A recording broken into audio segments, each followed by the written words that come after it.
Previously on Tales from the Humpback Sky. You feel a rib crack. Well, I think this might be it, everyone. I think a sacrifice is in order. And Ridge's body kind of shimmers and shakes and, like mitosis, splits in two. Get out of here. Taking this time to end the life of Sabrice. She is going to dash for the well and jump in it.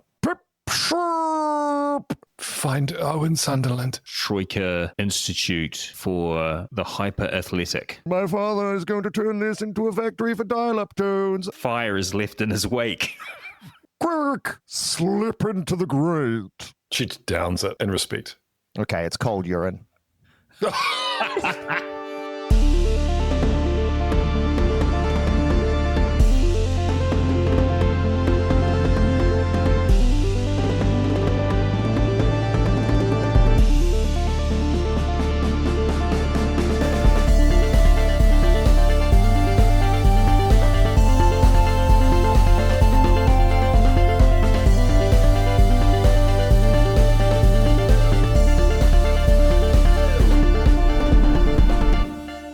The door to Leora's apartment bursts open.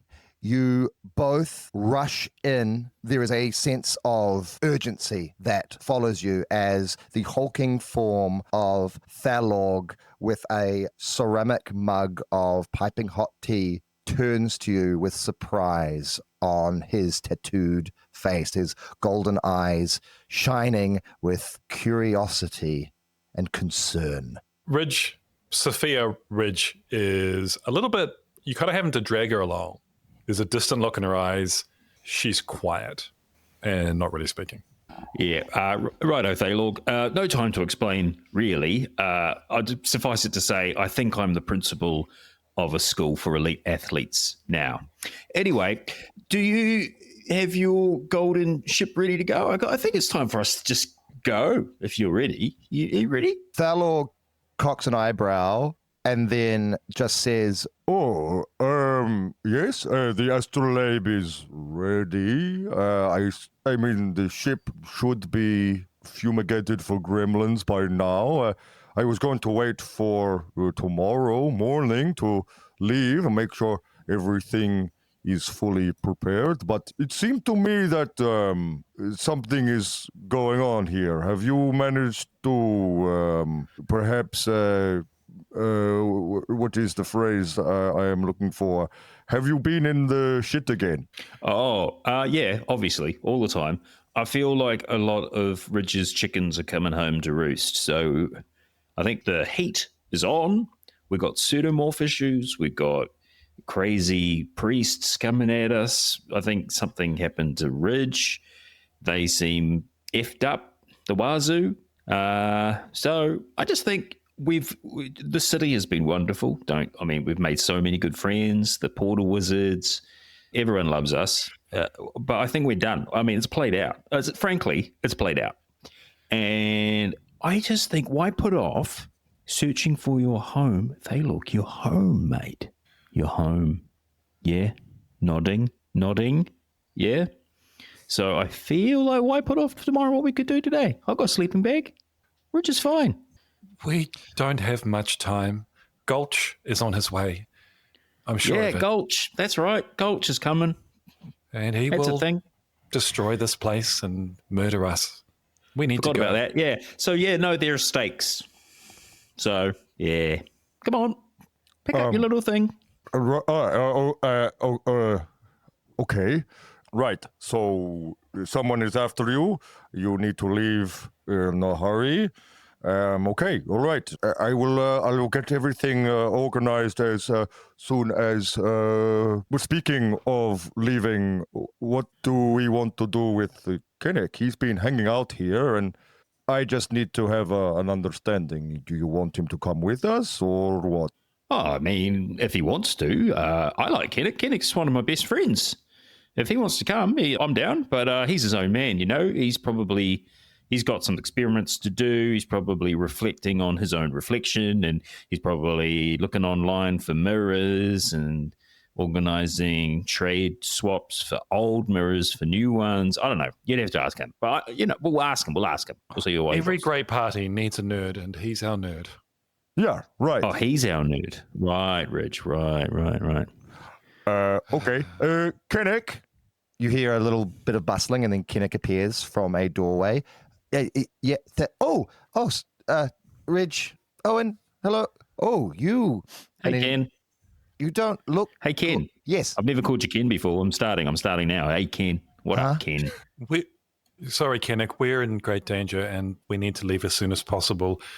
You can either flee into the streets of Troika and fend for yourself, or jump on Thelog's golden barge, the Star Razor, I think it's called, and fly with us into the humpback sky. What do you say? He looks at you, and then he ducks back into the doorway, and then he comes back with a duffel bag. He said, I have this pre-packed. Nick Minute. I told you he was a nerd. Ken Nick Minute. Get it, Ken? Right. All right, you're more than welcome to come, Kennick. Of course, mate. You want to come? I feel the last several instances when you were in danger, I was somehow involved, and I would much rather have the danger with you than have the danger present without you. So Flawless logic. Yes. Okay. Well, as long as it's your choice, mate. All good with me, Ken. I hope I can be of some assistance. I'm sure I can help calibrate. Yes. You can do whatever. Right. So where's the Star Razor? Where do we go? Where is it? It's in the Auric Key. It's the great port in the heart of the city. It's a little way, but if we take the hogs, it shouldn't be too far. Yeah, we're taking the hogs, mate. Good. Well, a lot of my shit is on the ship, so I only have to grab the astrolabe. I'm literally holding everything I own. So am I. Okay. We off. All right. We We off, go. squad. Let's depart. There's a little bit Yeah. of sadness that you kind of glean from him as he looks around. Oh, don't worry, mate. We'll be back. Yes. Is there anything of Leora's you want to take with you? He just makes a gesture to the tattoos on his body, and he says, Oh, yeah. Leora will always be with me. But all right. And me too, actually. Now that I think about it. Right. Well, let's make our way. Let's go. and From, doom, doom, from, boom. That's the music. that's the Oh, there would certainly be music playing at this point. that's the end of the episode. That's the transitional waltz that plays. I've Guys- heard it. I listen to this podcast. Fans listening, we're transitioning. The podcast will be weekly, but in 5-minute bursts. All right. You make your way outside of the transdimensional rift where the Screaming Velvet Tavern is held. You can see that parked nearby, there are the remaining hogs from the new proprietors of the tavern, having relinquished them and taking on new responsibilities.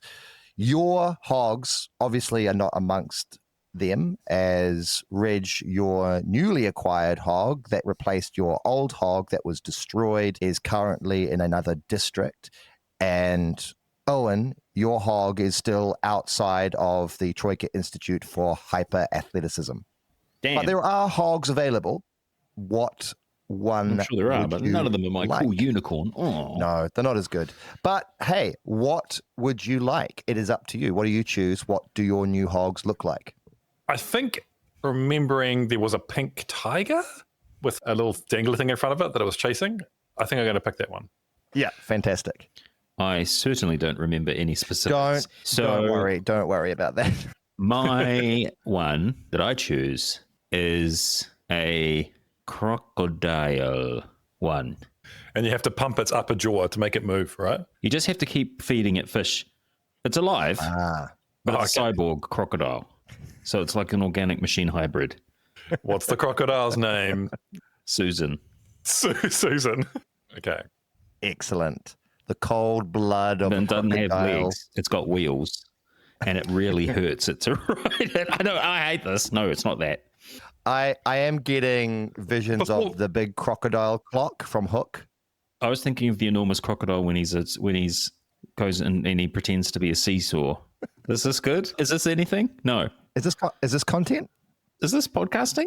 So Is this pod racing? So, to summarize, Ridge is on a pink tiger, and you are on a crocodile cyborg that is powered by fish. Yes, obviously. Yes. Okay, good. Clearly.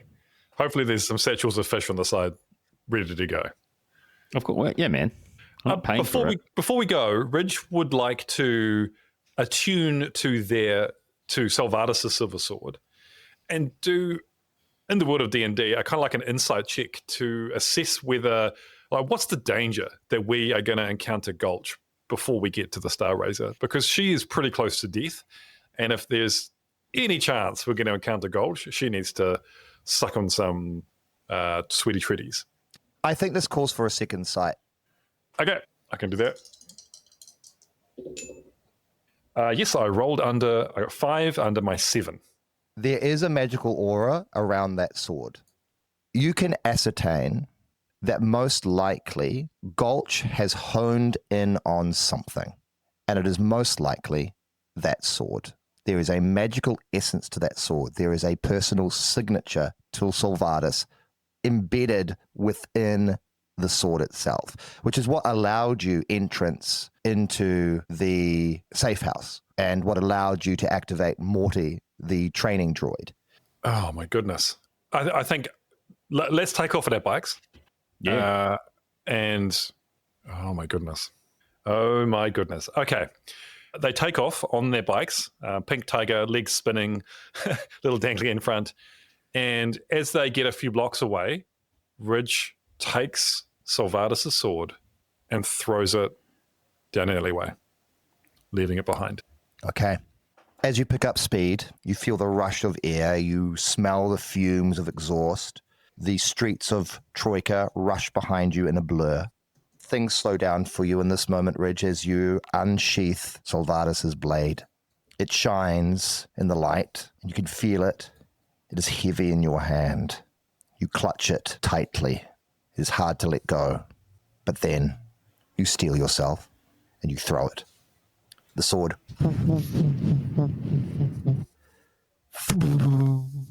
lands in a darkened alley somewhere in the back streets of Troika, embedded in stone.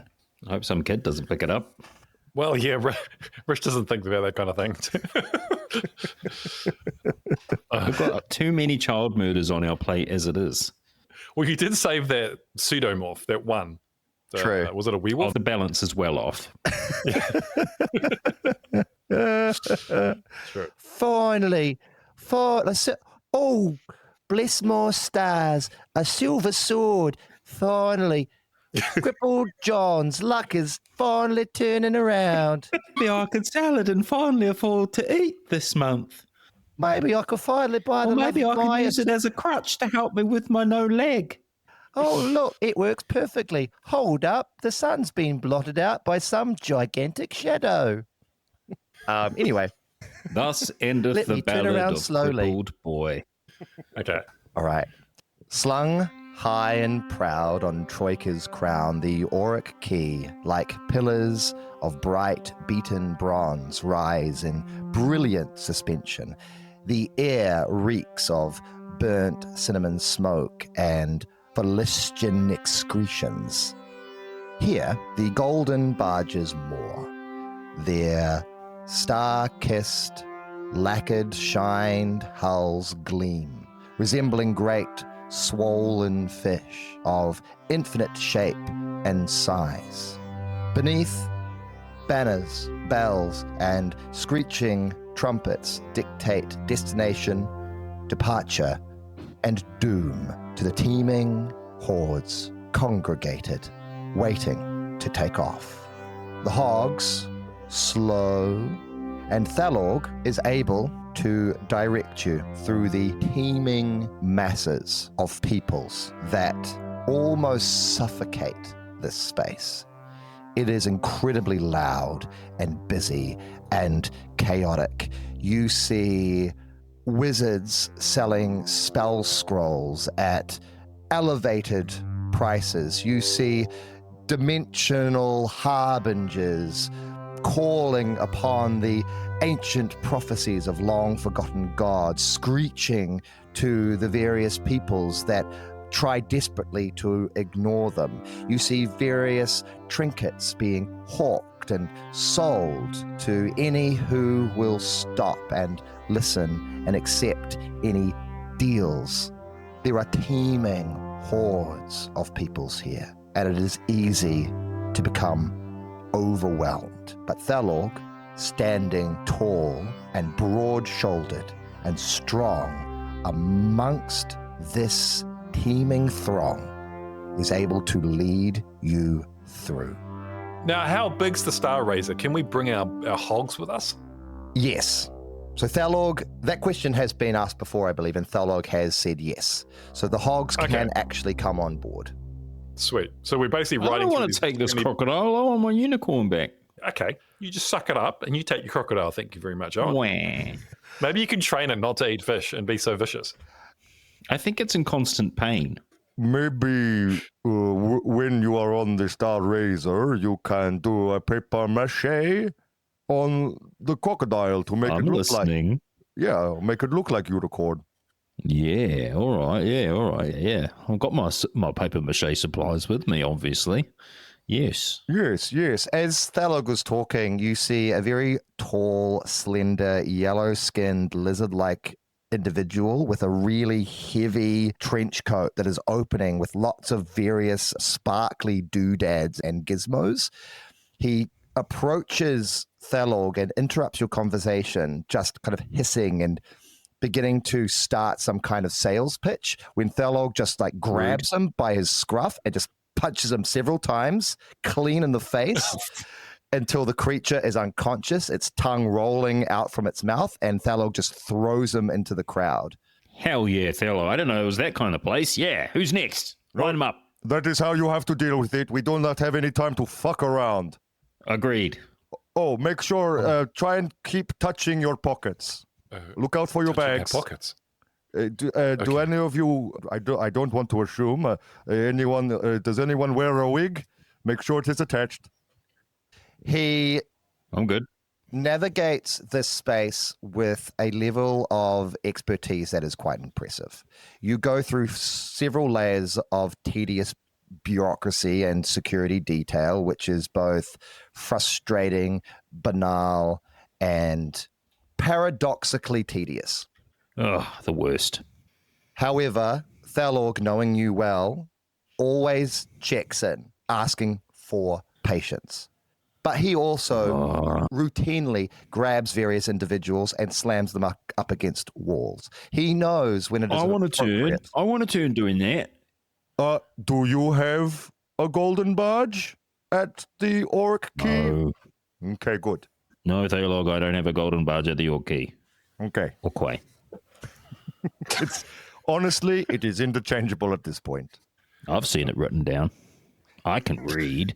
You come finally to where the ship is docked. A large crane on a brass gantry moves the ship into position, settling it down as then it begins to open itself up to you, the gangway extending out to meet you. As it does so, you see a short gentleman in a wide-brimmed hat carrying a large burlap sack on his back. He wears various leathers and he is covered with strange, intricate but rustic tools. He has a large bandolier that goes around his chest, which is also stuffed with various strange instruments. On his hip, there is a little cage, and in the cage, there is a tiny, furry, green thing that is just making the most annoying and unpleasant noises as it skitters around the cage. The burlap sack is also moving and bulging and similar sounds. Thelog, who is this goon? The goon responds and says, This goon is a gremlin catcher, and I have completed my contract. Oh, okay, great, thanks. He turns to Thalog. Way to go. He looks at you as you interrupt him with a little bit of annoyance, and then he turns back All right. to Thalog and says, Well, you got gremlins, but I dealt with them. Could be more in there. Don't know, but got most of them. Never quite know with these little fuckers. Anyway, you know the signs.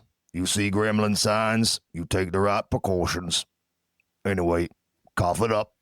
Thalog goes into his purse and takes out several silver pence and drops them in the gentleman's hands.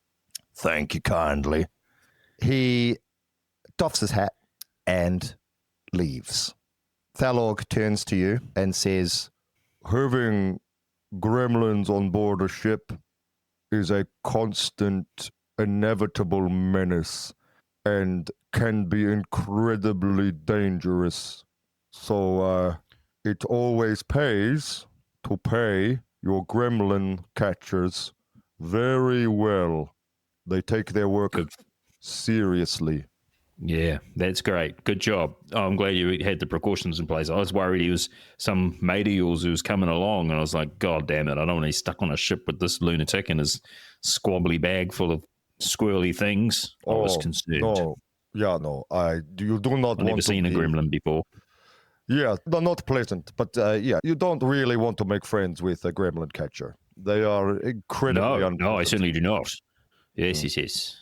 Anyway, While this conversation is going on, Ridge changes form and turns into an older man that you have not seen before, with a solemn look on his face. And he briefly looks at you, glances at you, and then slowly just begins to ride his tiger up the gangplank into the Star Razor, ignoring you both. Yeah, Ridge is working through something there, Thalog.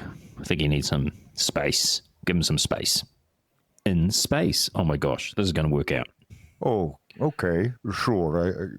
We do have a long trip ahead of us, so I will press things gently. Do you think Ridge is open to talking about what happened? I don't think I've ever seen Ridge quite this shaken before.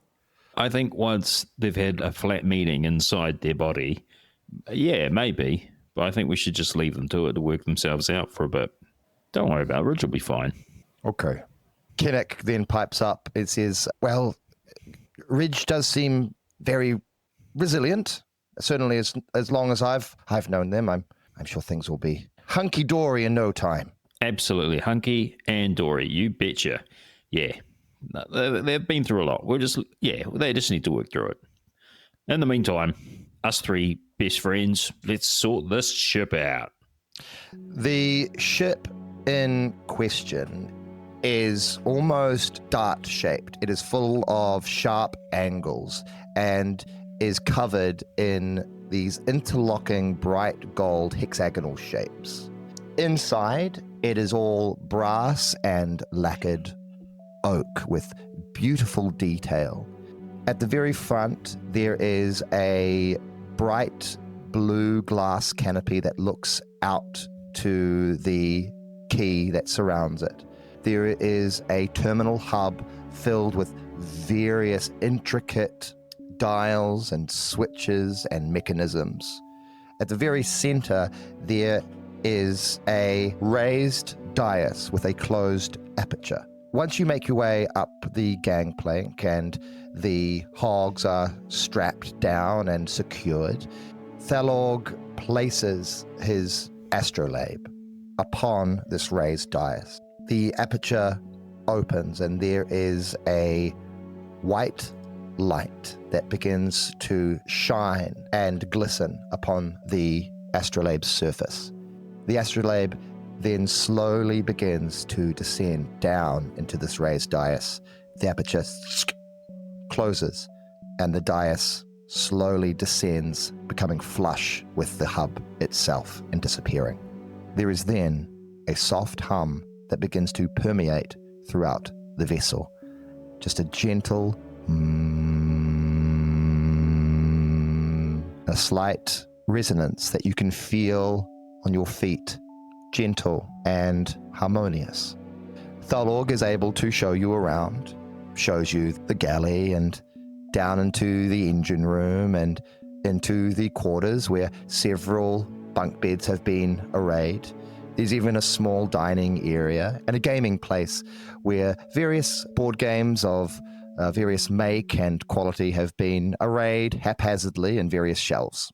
Well, this is it. This is the Star Razor. I know you have been on it before as we escaped the collapsing citadel, but you didn't really get much of a chance before to get a good look. No, this is great. This is cool. I love what you've done with the place. Very classy, very ultra modern, and not at all gaudy. I think it's very tasteful. Very tasteful, I think. Thank you. I appreciate that very much from you, Owen. I have come to respect your opinion very much. Oh, that's nice. All right. So I think before we take off, it is important perhaps that I take you through the basics of operating the Star Razor in case. What, am I going to be allowed to drive it? Well, I mean, we'll see how things go. I think perhaps everyone should be involved in this, just in case I become incapacitated in some way and you have to take charge. Perhaps, do you think Ridge would be able to come and just take this in for a moment, Owen? Yeah. I can hear you. I am sorry for disturbing this moment. My name is Father Pyrex, and I do not want to be here, but I have a job to do. If you were going to teach us about how to fly this impressive machine, I should get one of the others to come to the surface. But if you don't mind, once we leave Troika and are safely away, there is something that we need to do to mark the passing of one of our own. There is an understanding that passes across Thalorg's face.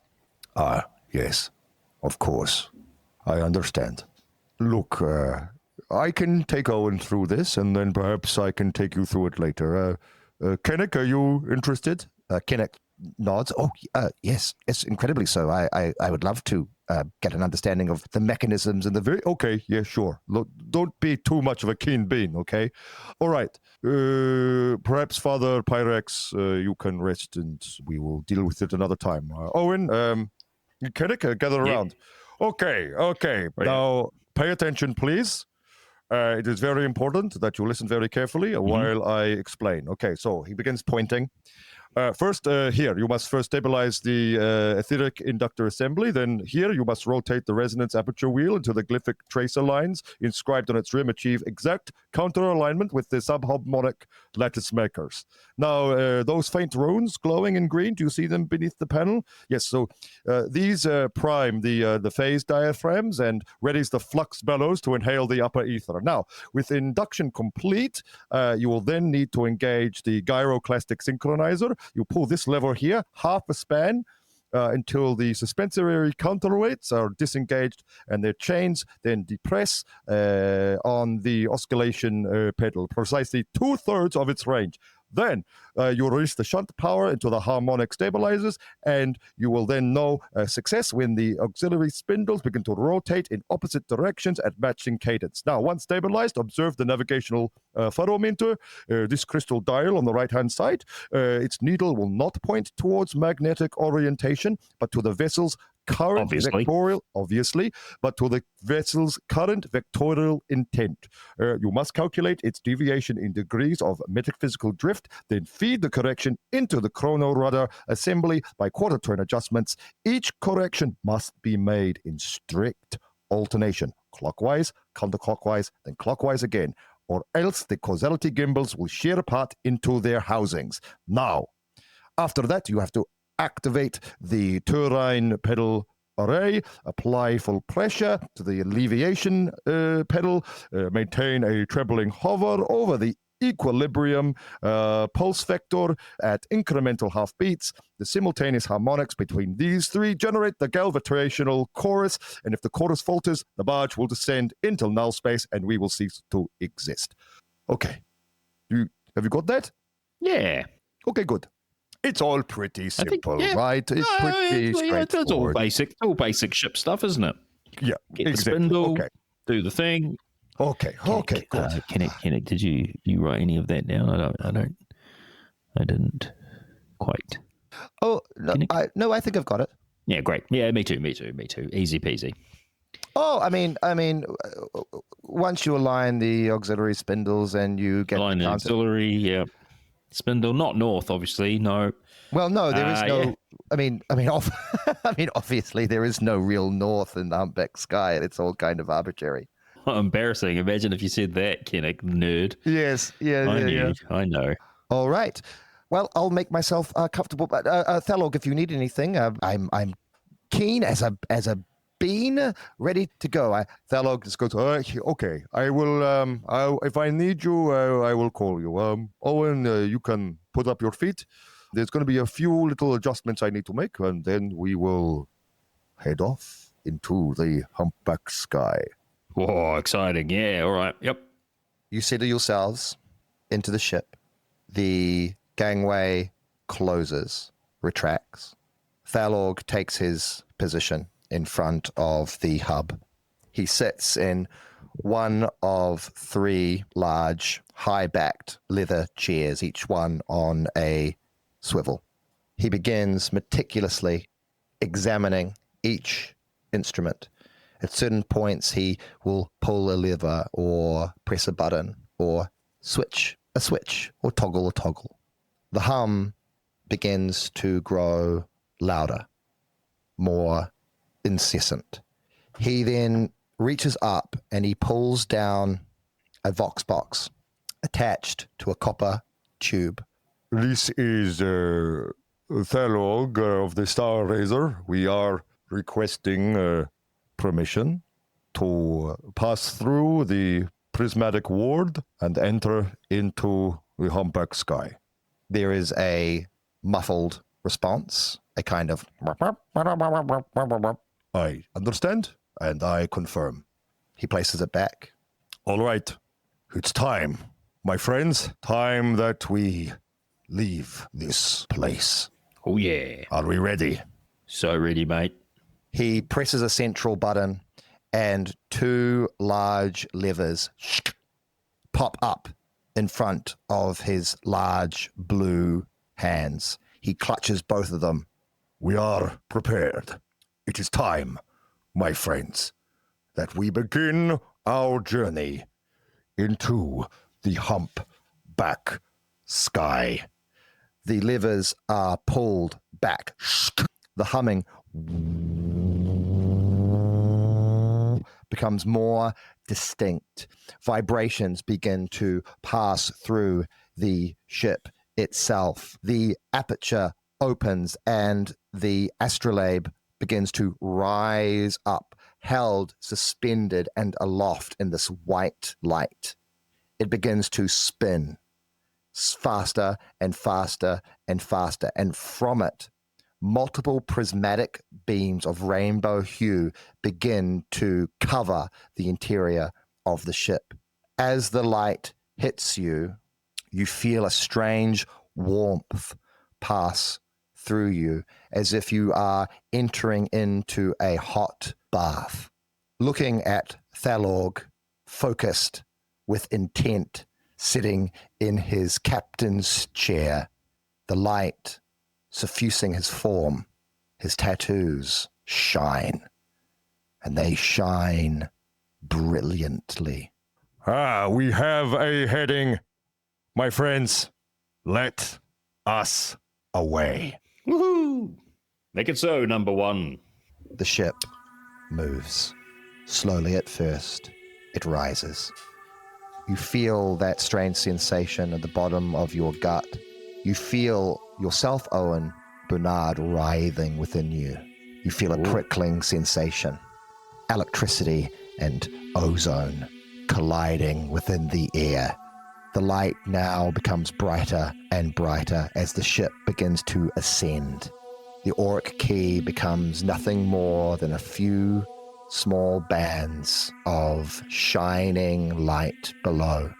The city of Troika, as you stare out of the portholes, becomes one vast, strange labyrinthine expanse, the ship turns its point upwards to the amber sky, and then there is nothing, just void, absence of thought, feeling, and sound. There's only a small slither of consciousness from each of you, understanding that you are passing through something so vast and infinite that in this moment you cannot possibly comprehend what is happening. And then, boom! Violet light covers everything. There is a violent shaking as the entire ship erupts with sound and feeling and force. Every part of your body begins to shake. Your bones and your muscle, your flesh, every atom seems to be attempting to burst and then rejoin. And then it calms. All you can see now is a strange rainbow hue outside of the glass, passing as the ship begins to make its way through the humpback sky. Thalorg eases the pressure. The ship returns to a resonant, gentle hum. He swivels in his chair. Ah, good. That felt good to me.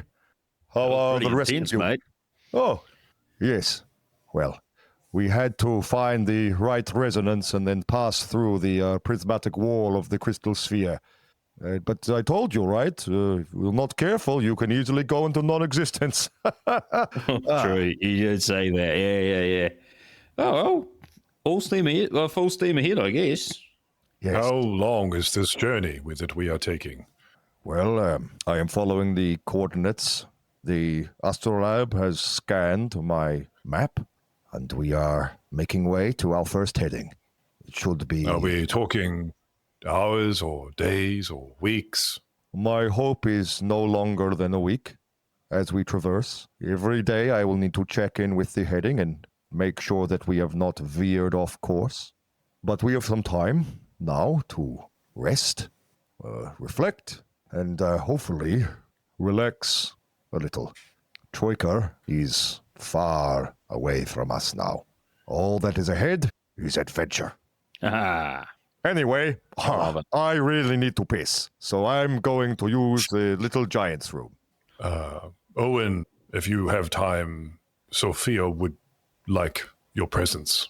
yeah, sure, Rich. Whatever you need, mate. This is going to be quite strange, but I would like to take you inside me.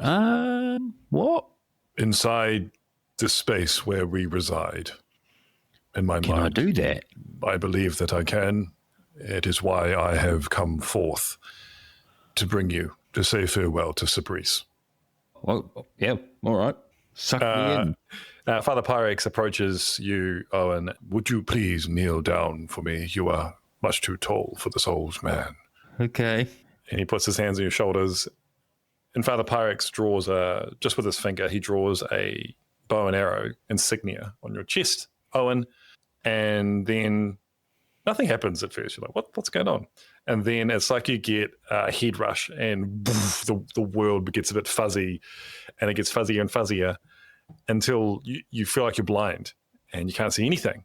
And then that grey nothingness forms itself into a midnight blue sky with rainbow-coloured stars in every direction. And you're standing on a floating island, and in that island is grass, a grassy, kind of slow, quite flat grassy area. The island is a little irregular, but somewhat rounded in shape. And at one end of it is a tree. And if you look closely, you'd see that it's an apple tree. And under the tree are 3 gravestones. And there are a group of people, about 100 people, standing around a freshly dug grave. And Sophia, the version of Ridge you've seen the most of, she's crying. She's got tears on her face. And she holds out a hand towards you and gestures for you to come forward. I do. And you sort of Respectfully. approach. Yeah. You approach these rows of people standing around, and then Father Pyrex And she holds your hand, and she's shaking a little bit. And Father Pyrex walks through the rows of people towards the freshly dug grave and turns to the congregation and says, "It has been a very long time since any of us have passed away. And it is with great sadness that today I must bid farewell to Sabrice. She was a mother to all of us, the wife of the mayor, and she sacrificed herself to save all of us. As is my tradition, I have come from my slumber to say farewell, to lay Sabrice next to her husband, Riolo." And if you notice, the third grave is just a very simple wooden circle, and scratched into that wooden circle is the word chip. And Father Pyrex holds out his hand and begins to chant. And it's a chant quite similar to, I don't think that Owen heard the chant from before during the convergence, but it's not exactly the same. But it's a chant, and the whole town begins to chant in one, and there's wailing, and there's subdued people, but the singing is from a group of people who are very familiar with singing together, and they know each other's voices, and it sounds beautiful. And then Father Pyrex finishes by saying, "We have lost something that we will never regain. She was our heart, our strength," and Sophia would like to say something to the group. And he steps back. "When I was weak and could not stand, she came forward and saved me. She was the strongest of all of us, and we will never be the same. We will never be as strong.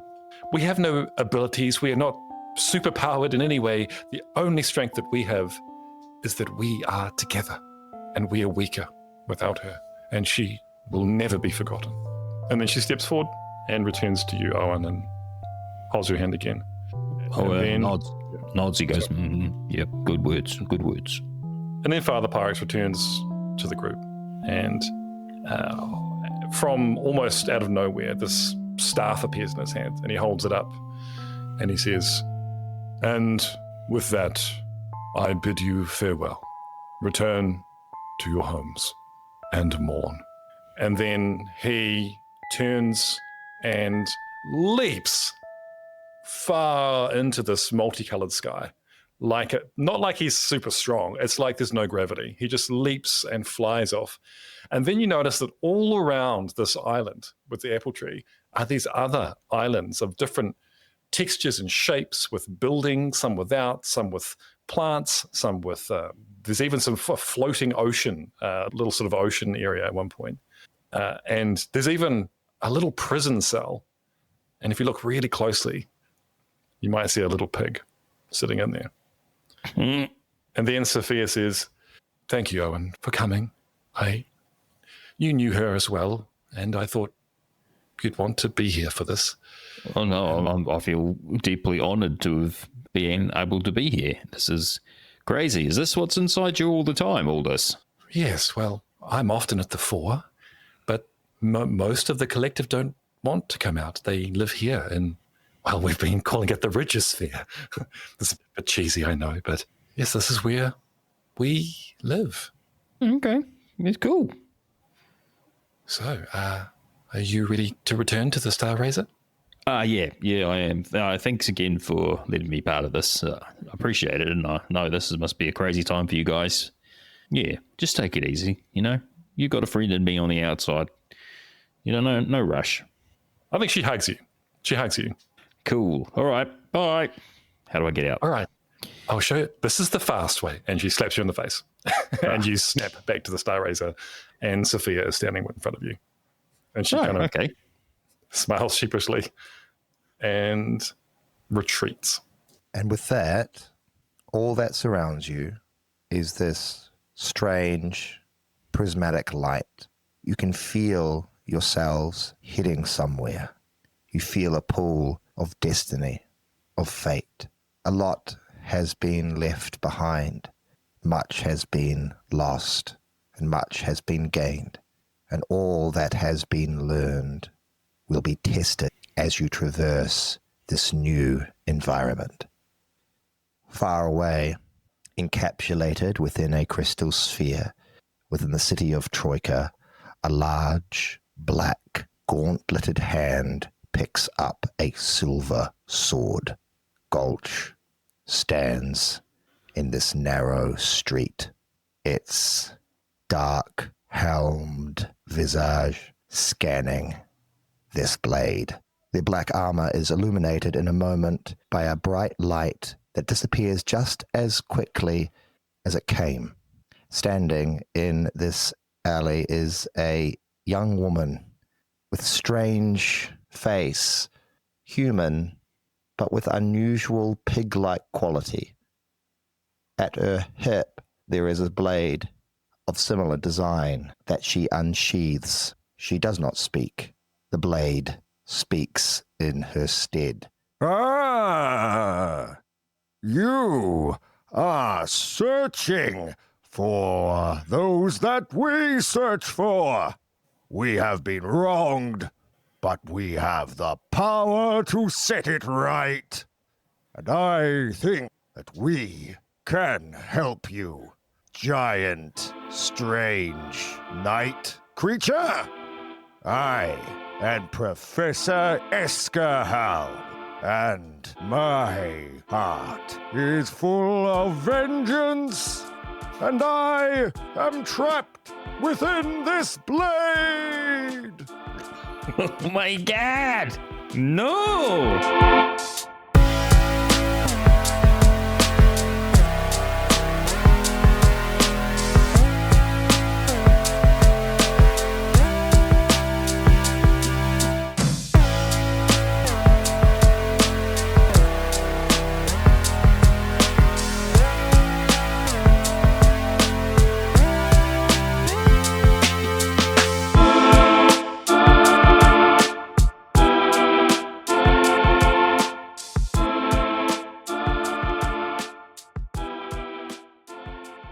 Enjoying Tales from the Humpback Sky? Rate, review, and follow wherever you get your podcasts from. It helps more than you think. Thanks for listening.